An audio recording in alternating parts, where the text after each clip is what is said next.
श्रीमद् भागवतम अष्टम स्कंद अध्याय 12 मोहिनी मूर्ति अवतार पर शिव जी का मोहित होना। सुखदेव गोस्वामी ने कहा, स्त्री के रूप में भगवान हरि ने दानवों को मोह लिया और देवताओं को अमृत पिलाया। इन लीलाओं को सुनकर बैल पर सवारी करने वाले शिव जी उस स्थान पर गए जहां भगवान मधुसूदन रहते हैं। शिव जी अपनी पत्नी उमा को साथ लेकर तथा अपने साथी प्रेतों से घिरकर वहां भगवान के स्त्री रूप को देखने गए। भगवान ने शिव जी तथा उमा का अत्यंत सम्मान के साथ स्वागत किया और ठीक प्रकार से बैठ जाने पर शिव जी ने भगवान की विधिवत पूजा की तथा मुस्कुराते हुए वे इस प्रकार बोले। महादेव जी ने कहा, हे देवताओं में प्रमुख देव, हे सर्वव्यापी ब्रह्मांड के स्वामी, आपने अपनी शक्ति से अपने को सृष्टि में रूपांतरित कर दिया है। आप हर वस्तु के मूल एवं सक्षम कारण हैं। आप भौतिक नहीं हैं। निसंदेह आप हर एक की परम संजीवनी शक्ति या परमात्मा हैं। अतएव आप परमेश्वर हैं, अर्थात सभी नियंत्रकों के परम नियंत्रक हैं। हे भगवान, व्यक्त, अव्यक्त, मिथ्या अहंकार तथा इस दृश्य जगत का आदि, उत्पत्ति, पालन तथा संहार सभी कुछ आपसे है, किंतु आप परम सत्य, परमात्मा, परम ब्रह्म हैं। अतएव जन्म, मृत्यु तथा पालन जैसे परिवर्तन आप में नहीं पाए जाते। जो शुद्ध भक्त या महान संत पुरुष मुनिगण जीवन का चरम लक्ष्य प्राप्त करने के इच्छुक हैं तथा इंद्रिय तृप्ति की समस्त भौतिक इच्छाओं से रहित हैं, वे आपके चरण कमलों की निरंतर भक्ति में लगे रहते हैं। हे प्रभु, आप परब्रह्म तथा सभी प्रकार से पूर्ण हैं। पूर्णतः आध्यात्मिक होने के कारण आप नित्य, प्रकृति के भौतिक गुणों से मुक्त तथा दिव्य आनंद से पूरित हैं। निसंदेह आपके लिए शोक करने का प्रश्न ही नहीं है, क्योंकि आप समस्त कारणों के परम कारण हैं। अतएव आपके बिना कोई भी अस्तित्व में नहीं रह सकता। फिर भी जहां तक कारण तथा कार्य का संबंध है, हम आपसे भिन्न हैं, क्योंकि एक दृष्टि से कार्य तथा कारण पृथक पृथक हैं। आप सृष्टि, पालन तथा संहार के मूल कारण हैं और आप समस्त जीवों को वर देते हैं। हर व्यक्ति अपने कार्यों के फलों के लिए आप पर निर्भर है, किंतु आप सर्वदा स्वतंत्र हैं। हे प्रभु, आप अकेले ही कार्य भी हैं तथा कारण भी हैं। अतएव आप दो प्रतीत होते हुए भी परम पूर्ण एक हैं। जिस तरह आभूषण के सोने तथा खान के सोने में कोई अंतर नहीं होता, उसी तरह कारण तथा कार्य में अंतर नहीं होता, दोनों ही एक हैं। अज्ञान के कारण ही लोग अंतर तथा द्वैत गढ़ते हैं। आप भौतिक कलमश से मुक्त हैं और चूंकि संपूर्ण ब्रह्मांड आपके द्वारा उत्पन्न है और आपके बिना विद्यमान नहीं रह सकता, अतएव यह आपके दिव्य गुणों का प्रभाव है। इस प्रकार इस अवधारणा को माना नहीं जा सकता कि ब्रह्म सत्य है और जगत मिथ्या है। जो निर्विशेष मायावादी कहलाते हैं, वे आपको निर्विशेष ब्रह्म के रूप में मानते हैं। दूसरे जो मीमांसक विचारक हैं, आपको धर्म के रूप में मानते हैं। सांख्य दार्शनिक आपको ऐसा परम पुरुष मानते हैं जो प्रकृति तथा पुरुष के परे है और देवताओं का भी नियंत्रक है। जो लोग पंचरात्र नामक भक्ति के नियमों के अनुयायी हैं, वे आपको 9 शक्तियों से युक्त मानते हैं तथा पतंजलि मुनि के अनुयायी जो पतंजल दार्शनिक कहलाते हैं, आपको उस परम स्वतंत्र भगवान के रूप में मानते हैं जिसके न तो कोई तुल्य है और न कोई श्रेष्ठ है। हे प्रभु, सभी देवताओं में श्रेष्ठ माना जाने वाला मैं, ब्रह्मा जी तथा मरीचि इत्यादि महर्षि सतोगुण से उत्पन्न है। तब भी हम सभी आपकी माया से मोहग्रस्त हैं और यह नहीं समझ पाते कि यह सृष्टि क्या है। हमारी बात छोड़ भी दें तो उन असुरों तथा मनुष्यों के बारे में क्या कहा जाए जो प्रकृति के निम्न गुणों रजो तथा तमो गुणों से युक्त हैं। वे आपको कैसे जान सकते हैं? हे प्रभु, आप साक्षात परम ज्ञान हैं। आप इस सृष्टि तथा इसके सृजन, पालन तथा संहार के विषय में सब कुछ जानते हैं। आप जीवों द्वारा किए जाने वाले उन सारे प्रयासों से अवगत हैं जिनके द्वारा वे इस भौतिक जगत से बंधते हैं या मुक्त होते हैं।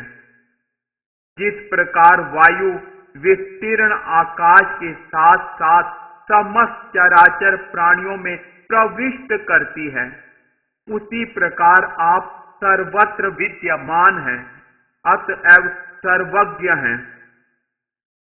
हे प्रभु, मैंने आपके उन सभी अवतारों का दर्शन किया है जिन्हें आप अपने दिव्य गुणों के द्वारा प्रकट कर चुके हैं। अब जबकि आप एक सुंदर युवा स्त्री के रूप में प्रकट हुए हैं, मैं आपके उसी स्वरूप का दर्शन करना चाहता हूं। हे भगवान, हम लोग यहाँ पर आपके उस रूप का दर्शन करने आए हैं जिसे आपने असुरों को पूर्णतया मोहित करने के लिए दिखलाया था और इस प्रकार देवताओं को अमृत पान करने दिया था। मैं उस रूप को देखने के लिए अत्यंत उत्सुक हूं। शुकदेव गोस्वामी ने कहा, जब त्रिशूलधारी शिव जी ने भगवान विष्णु से इस तरह प्रार्थना की तो वे गंभीर होकर हंस पड़े और उन्होंने उनको इस प्रकार से उत्तर दिया। भगवान ने कहा, जब असुरों ने अमृत घट छीन लिया तो मैंने उन्हें प्रत्यक्ष छलावा देकर मोहित करने के उद्देश्य से और इस तरह देवताओं के हित में कार्य करने के लिए एक सुंदर स्त्री का रूप धारण कर लिया। हे देव श्रेष्ठ, अब मैं तुम्हें अपना वह रूप दिखाऊंगा जो कामी पुरुषों द्वारा अत्यधिक सराहा जाता है। क्योंकि तुम मेरा वैसा रूप देखना चाहते हो, अतएव मैं तुम्हारे समक्ष उसे प्रकट करूंगा। शुकदेव गोस्वामी ने आगे कहा, ऐसा कहकर भगवान विष्णु तुरंत ही अंतर्धान हो गए और शिव जी उमा सहित वहीं पर चारों ओर आंखें घुमाते उन्हें ढूंढते रह गए। तत्पश्चात शिव जी ने लाल गुलाबी पत्तियों तथा विविध प्रकार के फूलों से भरे निकट के एक रमणीक जंगल में एक सुंदर स्त्री को गेंद से खेलते देखा। उसके कूल्हे एक चमचमाती साड़ी से ढके थे और करदनी से सुशोभित थे।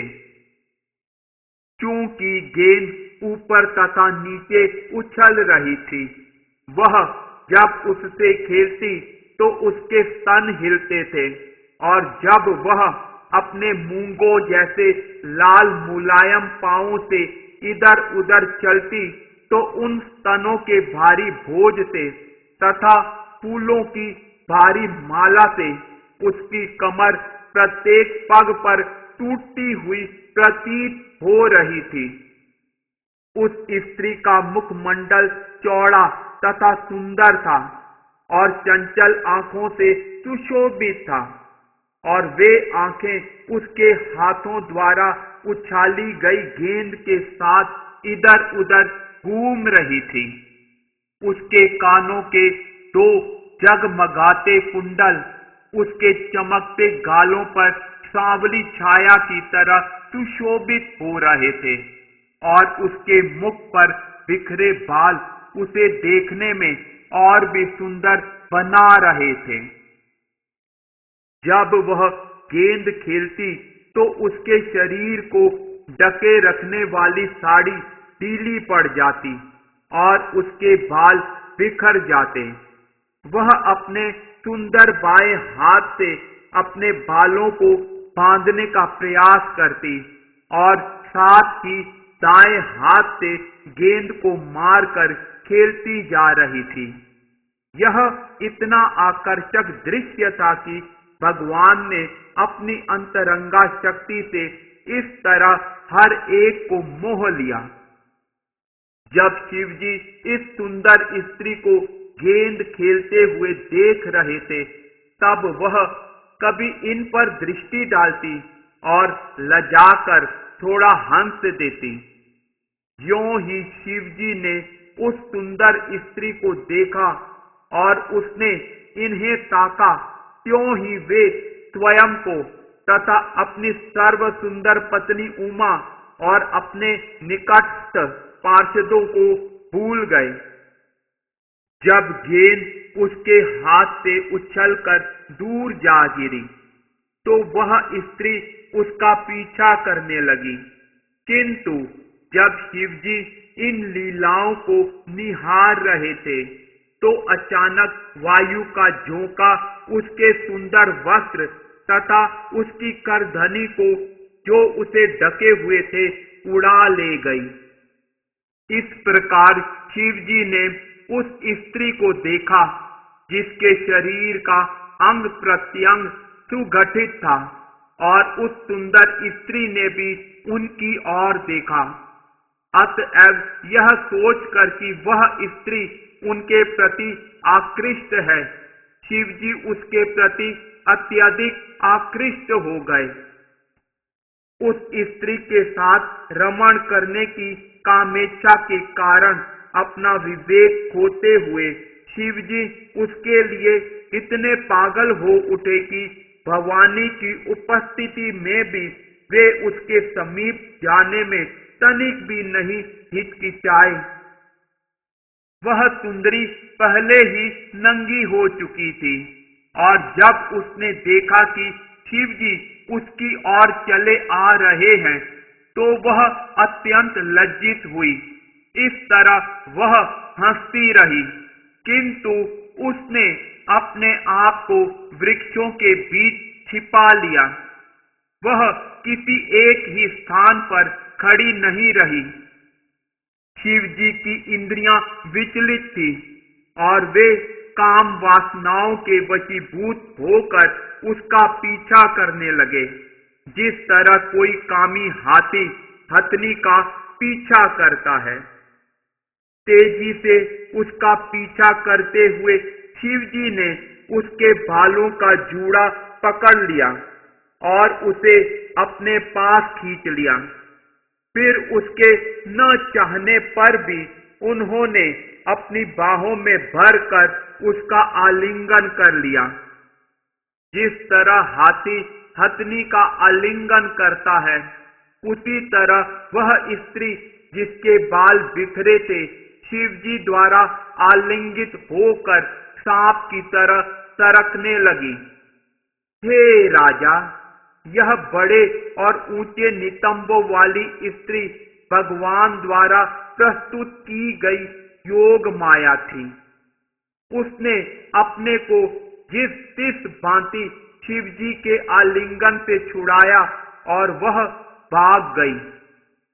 शिवजी भगवान विष्णु का जो आश्चर्यजनक कार्य करने वाले हैं और जिन्होंने मोहिनी रूप धारण कर रखा था, ऐसे पीछा करने लगे जैसे वे काम वासना रूपी शत्रु द्वारा सताए गए हों। जिस प्रकार गर्भ धारण करने के लिए योग्य हुई हथनी का पीछा मधान हाथी करता है, उसी तरह शिवजी उस सुंदर स्त्री का पीछा कर रहे थे और उनका वीर्य स्खलित हो गया। यद्यपि स्खलित हुआ उनका वीर्य व्यर्थ नहीं जाता। हे राजन, पृथ्वी पर जहां जहां महापुरुष शिवजी का वीर्य गिरा, बाद में वहीं वहीं सोने तथा चांदी की खानें प्रकट हो गई। शिवजी मोहिनी का पीछा करते हुए नदियों तथा झीलों के किनारे, पर्वतों, जंगलों, उद्यानों के पास तथा जहां कहीं ऋषि मुनि रह रहे थे गए। हे राजश्रेष्ठ महाराज परीक्षित, जब शिवजी का वीर पूर्णतया स्खलित हो गया तो उन्होंने देखा कि वे किस प्रकार भगवान द्वारा उत्पन्न माया के द्वारा वशीभूत हो गए थे। इस तरह उन्होंने अपने आप को माया द्वारा और अधिक वशीभूत होने से रोका। इस प्रकार शिवजी को अपनी स्थिति तथा असीम शक्तिमान भगवान की स्थिति का बोध हो गया। इस ज्ञान के प्राप्त होने पर उन्हें तनिक भी आश्चर्य नहीं हुआ कि भगवान विष्णु ने किस अद्भुत विधि से उन पर माया का जाल फैलाया था। शिवजी को अविचलित एवं लज्जा रहित देखकर भगवान विष्णु मधुसूदन अत्यंत प्रसन्न हुए। तब उन्होंने अपना मूल रूप धारण कर लिया और वे इस प्रकार बोले।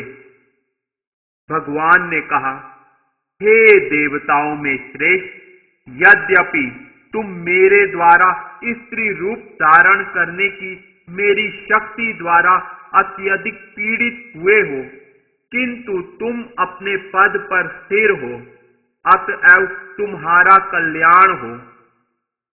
हे प्रिय शंभु, इस भौतिक जगत में तुम्हारे अतिरिक्त ऐसा कौन है जो मेरी माया से पार पा सके। सामान्यतया लोग इंद्रिय भोग में आसक्त रहते हैं और इसके प्रभाव में फंस जाते हैं। निसंदेह उनके लिए माया के प्रभाव को लांघ पाना अत्यंत कठिन है। यह भौतिक बहिरंगा शक्ति माया जो सृष्टि में मुझे सहयोग देती है और प्रकृति के तीनों गुणों में प्रकट होती है, अब तुम्हें मोहित नहीं कर सकेगी। शुकदेव गोस्वामी ने कहा, हे राजन, वक्ष स्थल पर श्रीवत्स चिन्ह धारण करने वाले भगवान द्वारा इस प्रकार प्रशंसित होकर शिवजी ने उनकी परिक्रमा की। फिर उनकी अनुमति लेकर शिवजी अपने गणों सहित अपने धाम कैलाश लौट गए। हे भरतवंशी महाराज, तब शिवजी ने परम प्रसन्न होकर अपनी पत्नी भवानी को संबोधित किया, जो सभी अधिकारियों द्वारा भगवान विष्णु की शक्ति के रूप में स्वीकार की जाती है। शिव जी ने कहा, हे देवी, अब तुमने भगवान की माया देख ली है। वे अजन्मा ही सबके स्वामी हैं। यद्यपि मैं उनके प्रमुख विस्तारों में से एक हूं, तो भी मैं उनकी शक्ति से भ्रमित हो गया था। तो फिर उन लोगों के विषय में क्या कहा जाए जो माया पर पूर्णतः आश्रित हैं। जब मैंने 1000 वर्षों की योग साधना पूरी कर ली, तो तुमने मुझसे पूछा था कि मैं किसका ध्यान कर रहा था। अब ये वही परम पुरुष हैं जिन तक काल नहीं पहुंच पाता और जिन्हें वेद नहीं समझ पाते। सुखदेव गोस्वामी ने कहा, हे राजन, जिस पुरुष ने क्षीर सागर के मंथन के लिए अपनी पीठ पर महान पर्वत धारण किया था, वही शारंग धनवा नामक भगवान है। मैंने तुमसे अभी उन्हीं के पराक्रम का वर्णन किया है। जो कोई क्षीर सागर के मंथन की इस कथा को निरंतर सुनता या सुनाता है, उसका प्रयास कभी भी निष्फल नहीं होगा। दरअसल भगवान के यश का कीर्तन ही इस भौतिक संसार में समस्त कष्टों को ध्वस्त करने का एकमात्र साधन है। एक तरुण स्त्री का रूप धारण करके तथा इस प्रकार असुरों को मोहित करके भगवान ने अपने भक्तों अर्थात देवताओं को क्षीर सागर के मंथन से उत्पन्न अमृत बांट दिया। मैं उन भगवान को, जो अपने भक्तों की इच्छाओं को सदा पूरा करते हैं, अपना सादर नमस्कार अर्पित करता हूं। इस प्रकार श्रीमद् भागवत के 8वें स्कंद के अंतर्गत मोहिनी मूर्ति अवतार पर शिव जी का मोहित होना नामक 12वें अध्याय के भक्ति वेदांत तात्पर्य पूर्ण हुए।